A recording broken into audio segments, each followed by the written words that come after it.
Hello, everyone. Today, I'd like to return back to our critical thinking series. I'm sorry we had to stop this out for personal reasons, but I hope we will continue with our lectures. So today we'll talk about fallacies of reasoning, logical fallacies. Basically, the erroneous arguments that we make. Yeah, I'm not going to tell you not to commit logical fallacies. There's a lot of them. There's a picture of some of them, and I'm sure that Plato, Socrates, and Aristotle would be very nonplussed that I'm not going to tell you not to commit them, but I'm going to tell you about. And I think this is an important thing. In the previous lectures, we talked about the arguments, the validity and invalidity of the arguments, deduction and induction. And now we're just going to talk about inside those arguments, what makes them fallacies. And there's a lot of them here. I mean, there's a very small list. Remember, they are not exactly biases. There are something that we will cover, which are cognitive biases. These are intentional or unintentional problems in reasoning. So logical fallacy is any kind of error that renders that argument invalid. So you make. So type of argument contains mistakes. And there's a number of mistakes we'll cover about in this lecture. So we'll talk about fallacies of relevance, fallacies of defective induction, and fallacies of presumption and ambiguity. And there's probably more of them. There's actually a probably big list like I showed you before. But we'll talk about few typical ones that you might have seen live. You might employ yourselves. It's very obvious. So what is the fallacy of relevance? What is the fallacy of which the premises when you start with are irrelevant to conclusion? So they may be the same, it's a normal wording, and you have the premises, you have conclusion, but they're completely irrelevant. A typical example of that, say, is appeal to populace. It is an informal fallacy in which support given for some conclusion is an appeal to popular belief. So basically, you just say, hey, it's an example, you have some bags, you say, well, 10 million is already sold. Great. Have you bought one? Well, nobody asked you, do you need one? It's basically a very simple say, well, have you bought one? And why do you need it? Well, because 10 million already sold. So you appeal to the population. Well, people do it. And if the people do it, then should you do it? Then, yeah, of course you should do it, right?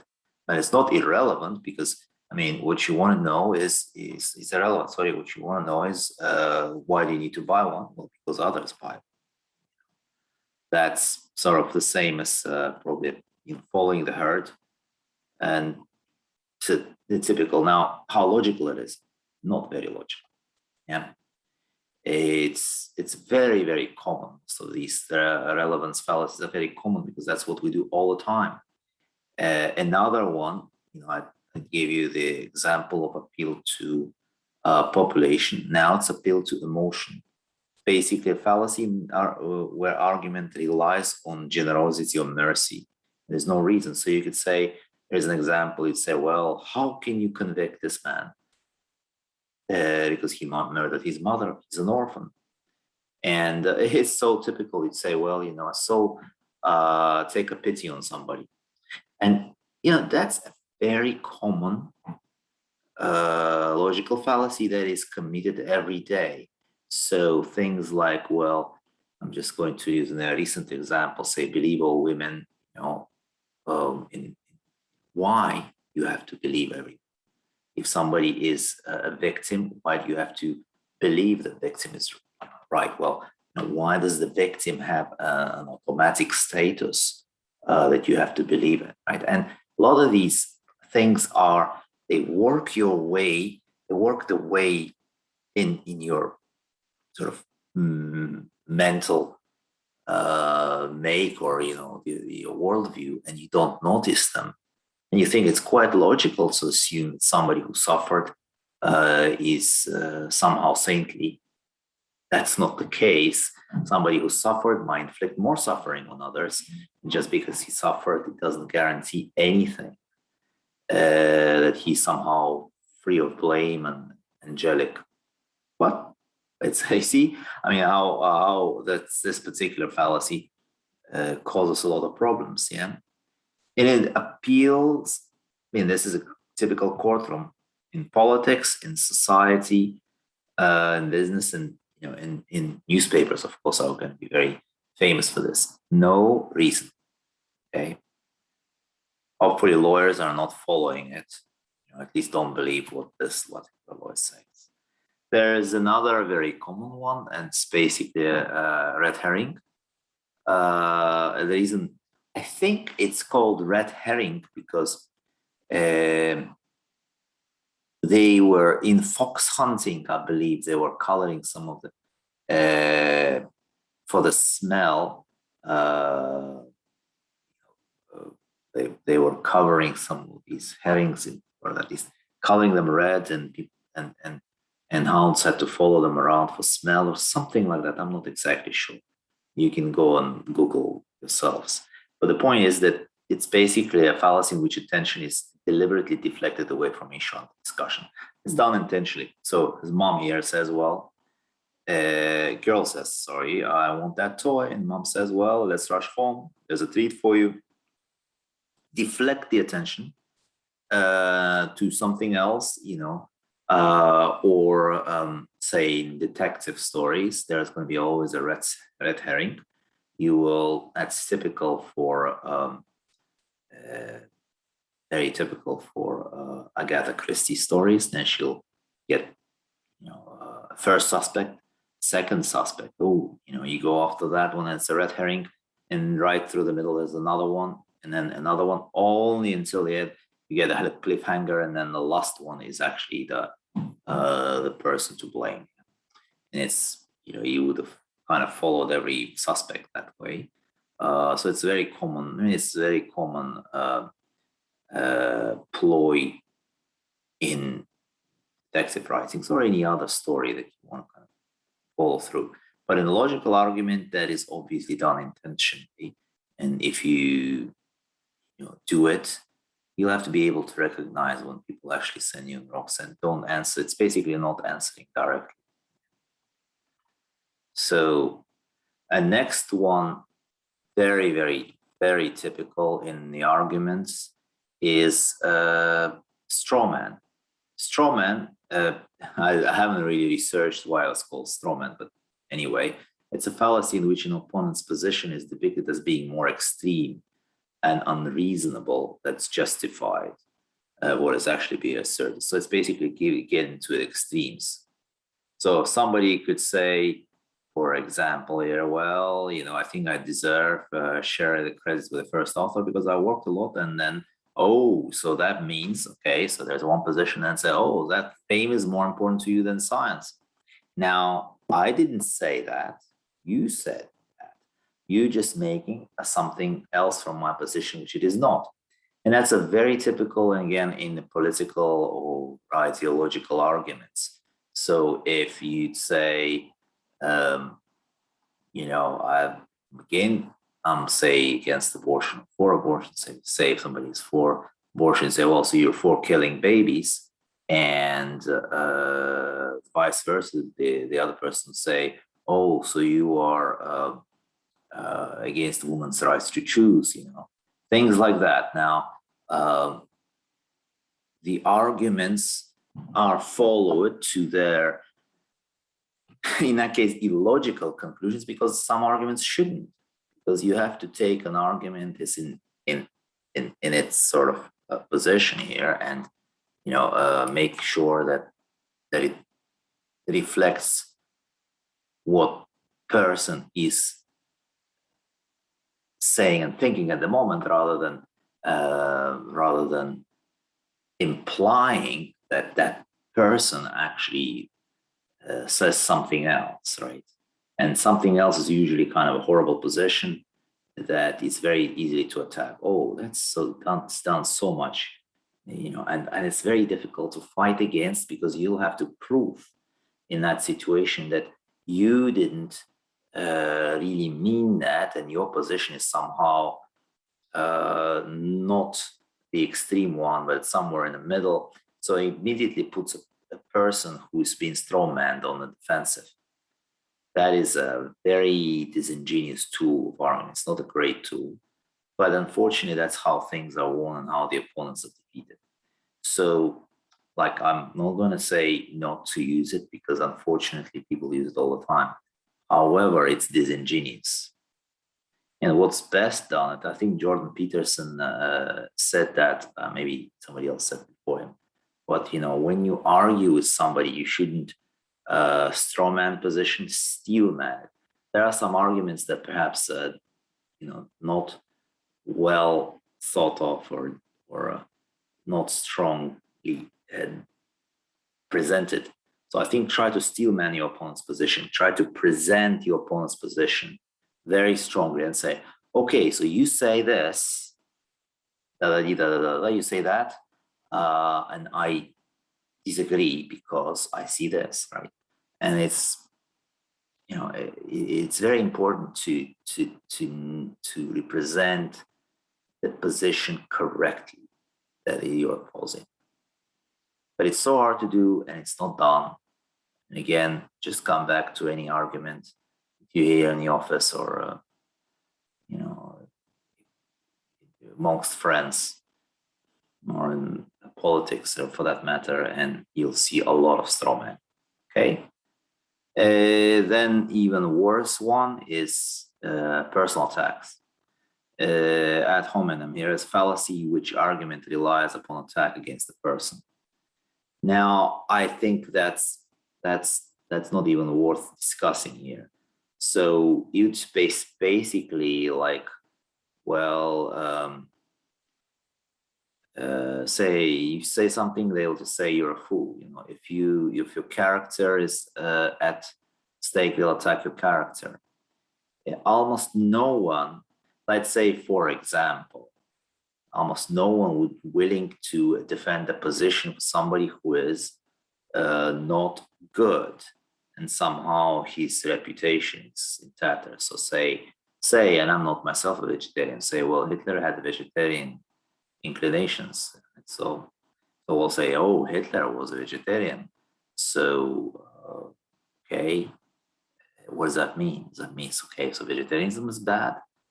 And I'm myself not a vegetarian, but you see, that's like, okay, why are you even bringing that argument here?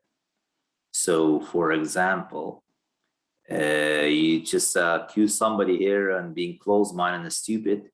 You don't know anything, and I think the ad hominem attack here is awful, but it's done all the time. And that's why in politics, people like to keep their moral position in check, because if somebody will say, well, if you are bad, immoral, and say if you're a womanizer, then you can't be trusted.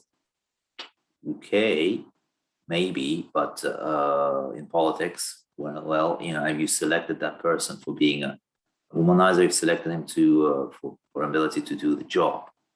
Now, if you say, well, he can't be trusted, that's an attack on character. Now, sometimes these are justified. If the person was a crook, it's unlikely to go and fix the corruption in the country. Yeah.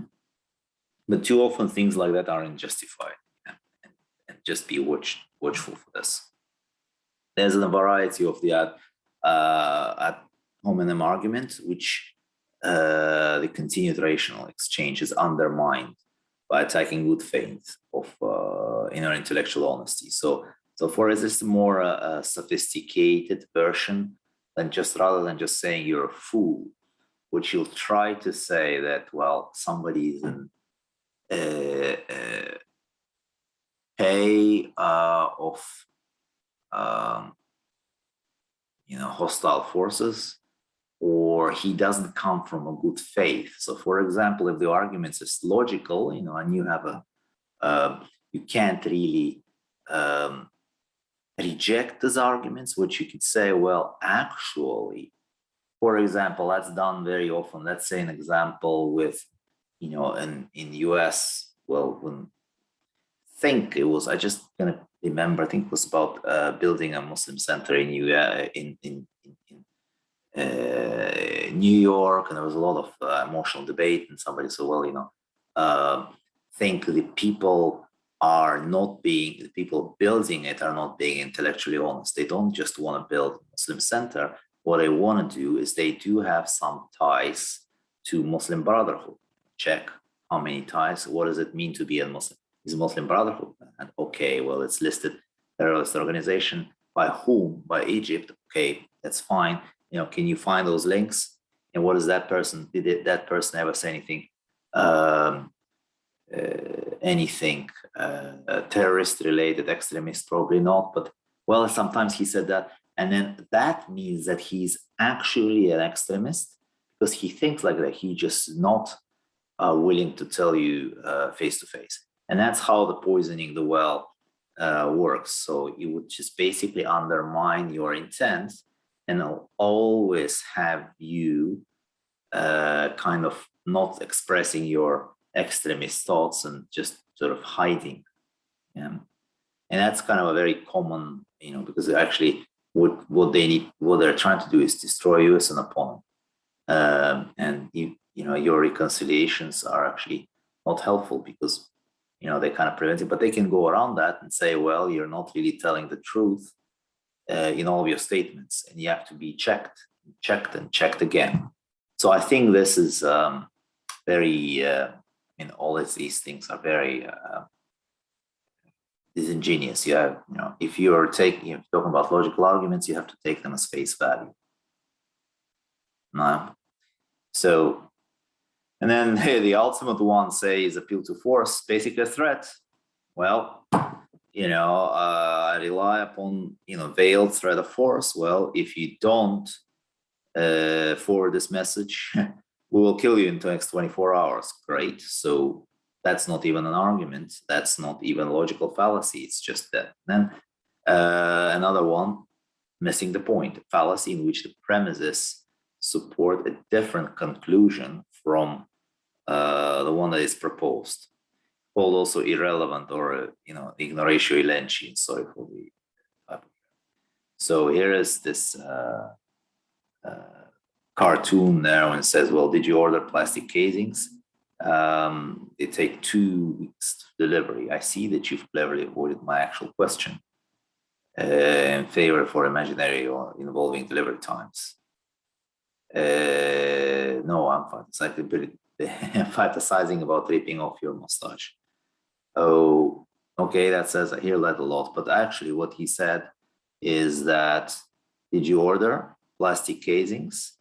And the premises are actually talking about the plastic casing, but the conclusion is that, they take 2 weeks to delivery is not really relevant. So, it's also done, it's kind of a variation of red herring here, but in a way that's just, completely irrelevant.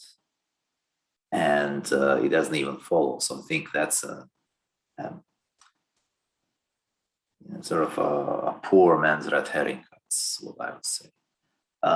Now, the next type of fallacy is defective induction, which is a fallacy in which premises are too weak, not strong enough to warrant the conclusion. Previous ones, it was actually just not related or irrelevant to anything. Here, they're just weak.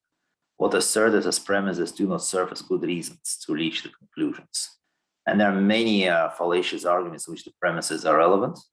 little bit, but they're still inadequate. So let's just check few examples. So there's arguments from ignorance, a fallacy in which the premises are too weak and ineffective to warrant the conclusion. As I said, the propositions held to be true just because it hasn't been proven false, or false because it has not been proven true. So basically, the picture here didn't say any, it doesn't say any words, but I kind of assume, let's say it's about, the pyramids were built by, it's a very popular one, pyramids were built by aliens. Do you see how it is very hard for any human person to put all of these blocks together? And, and the other one, favorite one, look at Egyptians. They can't really have a civilization like that. Look at modern Egyptians. It couldn't have been done by the older Egyptians. It must have been done by aliens. Yeah, look, great. Now, can I prove that it wasn't done by aliens? Probably not. You can always reject any arguments. You haven't seen a definite disproof that it wasn't done by aliens. You see some evidence it was done by humans, right? But, somebody always can question that, right? And so these arguments are purely from ignorance. The next one is the appeal to inappropriate authority. The appeal to that authority is a fallacy in which the authority cited is usually not an expert, the topic at hand. So you can say there is a distinction between an expert and an authority. An expert is carefully examined representative evidence relevant to topics. And for example, here you say, well, but why should we switch to this buffer solution? Well, because I'm the lab head, so I said. So, well, that's an authority. It's inappropriate in that case because you should be an expert. But if I just say, well, I said so because I'm a head of a lab, I don't think that's a great argument here, and it doesn't wholly support the conclusion of it, right? So, but that's again, it's kind of also a modification of the one which is threat of force a little bit. It's just, well, I'm saying because I said that, right? I know I'm the head of the lab, right? Look, some singer such and such says that we should cut on meat consumption. Well, is he an expert in meat consumption? What does he know about it? But it's done often, and that's how, for example, I'd say the media influencers, Instagram influencers work. They just talk, not being necessarily experts in any field, but they have a lot of people around them, and people believe them. So watch out for this one. And next one's called false cause. Well, in general, a false cause occurs when a link between premises and conclusions depends on some imagined causal connection that probably doesn't exist. This fallacy is guilty of trying to establish a causal connection between two events on dubious grounds. So, for example, here this guy says, bananas make me smarter. Whenever I eat a banana, I'm able to do math better. Okay, and that's partially related to the cause versus effect, or correlation is not causation. So, things could be correlated, like, bananas could do, when you eat bananas, you can make a better math exercise. You can, maybe it's true, but it has nothing to do with the bananas making you smarter. And that's done a lot. So, superstitions work that way. Well, if something happened to you and you crossed the road and, you saw a black cat, hey, the black cat made me, unsuccessful today. So basically a variation of the causation, the correlation is not causation. Another very typical one is generalization. It's basically when somebody makes a general statement based on a small sample rather than looking at a broader range. So it's basically a jumping to conclusion. So jumping to conclusion machine is in our heads. So it's very typical, and it's basically then when you talk about uh, biases, that is actually inbuilt in us. But that's done in analysis. So this is a little bit even beyond bias. It's done so very often in analysis when you take a small sample and you say, well, that particular small sample is representative. And in science, you can do it a lot when you just interpret a lot on a single sample and make a lot of conclusions based on that. So again, don't jump to conclusions. And then the other one, quite favorite, is slippery slope. Fallacy in which the change in particular direction is asserted to lead inevitably to further changes in the same direction. So here is a good example. Say, if I give you free refills, then I'll have to give them to everyone, which, hey, that's a slippery slope. Stop this one. And that's also often it's together with this red herring and irrelevance. It's kind of a common thing. It's like, say, hey, if you say decriminalize drugs, well, everybody will be an addict pretty soon, right? So that's a jump, right? One situation and a second situation. Now I do it all the time. I also think about, well, what happens if we do this particular step? But it is, it's a fallacy, right? So you have to talk about the argument at hand. You have to make sure that you understand the consequences, but the consequences are not necessarily inevitable. Whereas slippery slope kind of in these discussions, it makes you kind of say things like that inevitable, and just have to watch for that. I'm sure you will, employ the slippery slope one, but just watch for that and don't talk about this too often. Just try to kind of start from one argument and try to break it apart. Yeah.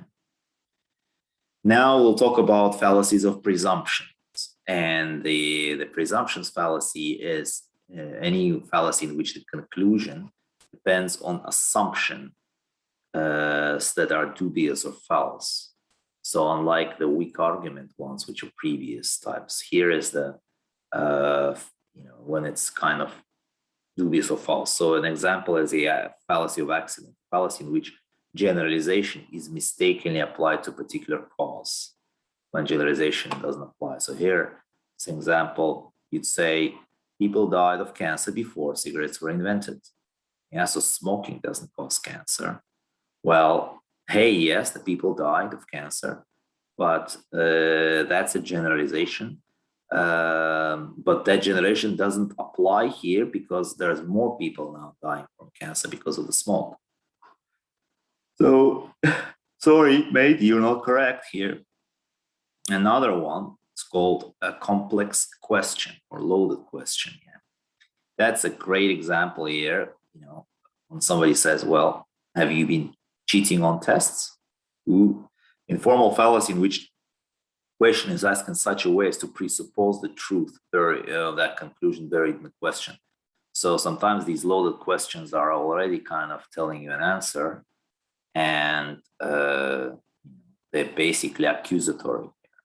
So that's a great one. So, and then there are some people who are exceptional masters of this kind of stuff. Yeah. They will put you on the defensive very quickly with these stops. And you just have to watch for that. Yeah. So for example, have you stopped being late to work? That's great. Fine. So you already accused me of this, or oh, you're great today. So you've been proved. So I think that's probably not a great example, but the loaded questions are very insidious things. I just have to. You have to try to counter them. I mean, it's really hard to counter that. This is just pure. I don't like the word microaggression, but it's a pure kind of aggression. Just know that when people do it, they probably have something against you.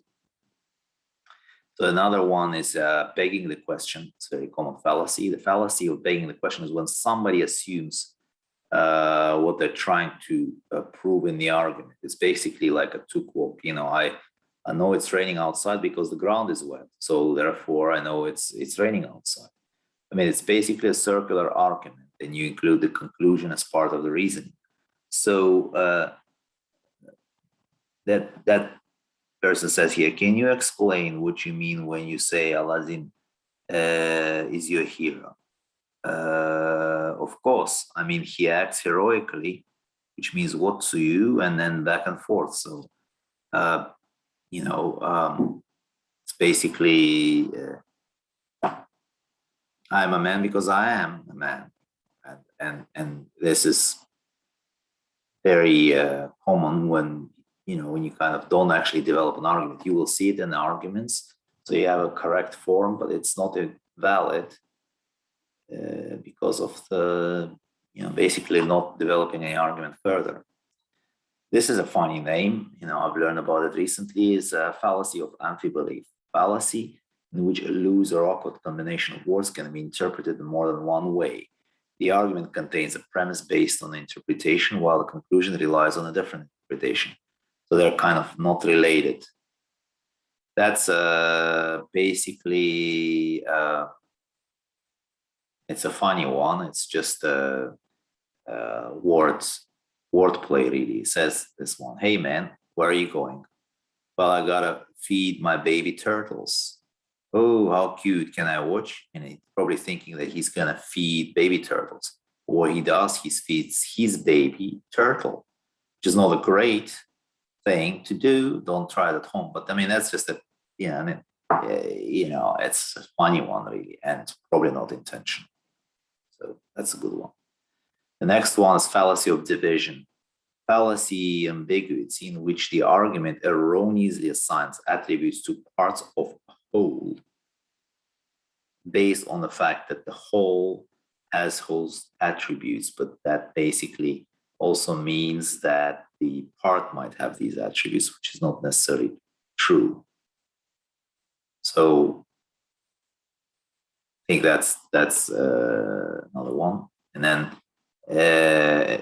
equivocation fallacy occurs when someone uses such language in order to support or refute an argument, maybe committed in a politics. So, for example, when someone wishes to avoid a certain question, instead of answering directly, they will give it a vague response. So you just try to avoid.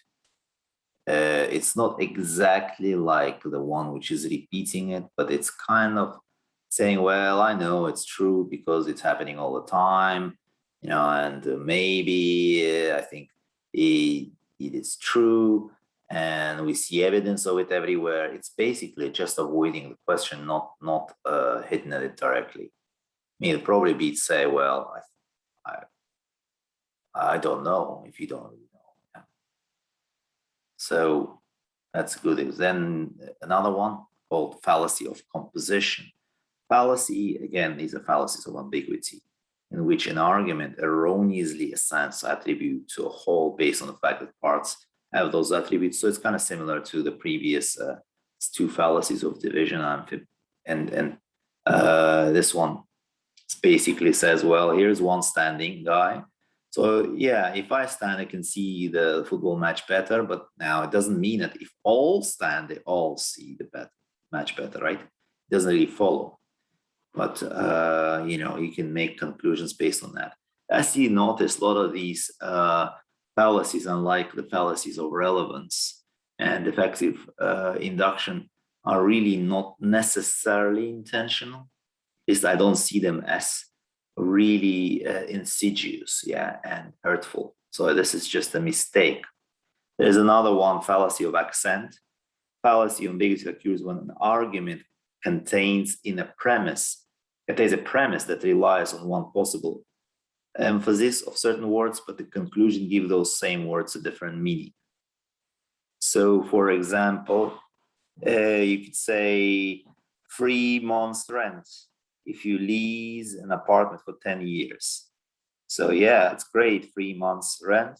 Yeah, but that just means you also lease the apartment for 10 years. Suddenly the whole situation has changed. Yeah, I don't think that's such a great outcome. And I think there's a lot more of them. I can probably have a lot more fallacies to go through, but I think these are typical ones. So my conclusion here would be to watch out and make sure you don't commit them. And if you commit them, have a good reason to do so, or in the argument we are at least, well, I would probably say not good reason to do so, but know that these exist.